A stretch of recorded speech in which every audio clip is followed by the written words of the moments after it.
DeAndre Hopkins, Cardinals receiver, who's suspended for the 6 games that start the 2022 regular season, speaking out about the situation, expressing hope that they'll figure out why he tested positive, and also an aspiration that maybe the NFL will reduce his punishment if they can prove what happened.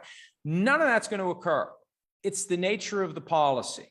You test positive for anything, you're suspended 6 games. No questions asked. Strict liability, meaning there's no intent involved. It doesn't matter if you meant to cheat. If you have something in your system, no matter how it got there, you test positive for one of the banned substances under the PED policy, you're suspended 6 games, period. So none of this matters. It's just noise. And if anything, it's PR damage control. And as I've said time and again, almost everybody who gets busted under the PED policy for a positive result says, I don't know what happened. I didn't intentionally take it. And maybe they're all telling the truth. And I'm not saying DeAndre Hopkins isn't. It's unfortunate if he is, because surely at some point over the years, somebody wasn't, because nobody ever gets caught cheating. That's the great tragedy of the PED policy. With very, very few exceptions, the policy has never ensnared anyone who was trying to cheat the game by using banned substances aimed at giving them an unfair edge over the competitors on the field and the competitors on the depth chart.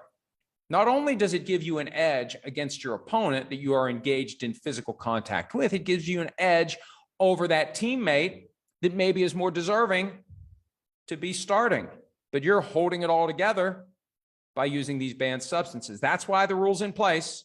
And it's unfortunate that it is set up this way, because we never really know who was cheating. And I don't know that you could prove that someone was intentionally cheating. That's why they have strict liability. That's why they have this standard. No matter what, you're out. They don't have to prove intent, because everybody would say, I didn't mean to do it. And you can't prove that I did. And then it becomes some big mess of trying to find witnesses and proof, and just make it strict liability. That's what it is. Back to my original point.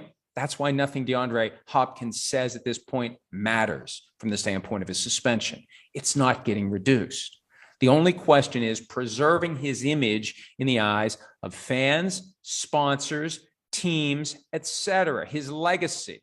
Is he viewed as a cheater, or is he viewed as a guy that just wrong place, wrong time, wrong substance, spiked into the right supplement or whatever it was that he took that somehow got this in there? And I've joked in the past, and it's not really a joke, it's serious. I mean, somebody could sprinkle something on your food at a restaurant and you could test positive. If somebody really wanted to get you, you go out to a restaurant, you order a salad, and they sprinkle some PEDs on there, you test positive, you have no idea. It potentially could happen.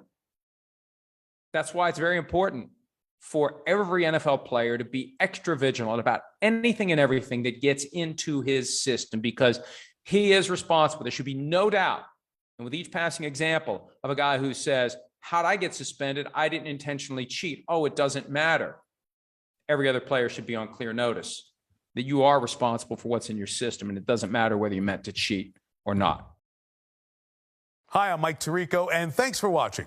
Make sure to hit subscribe for the latest news and highlights from NBC Sports.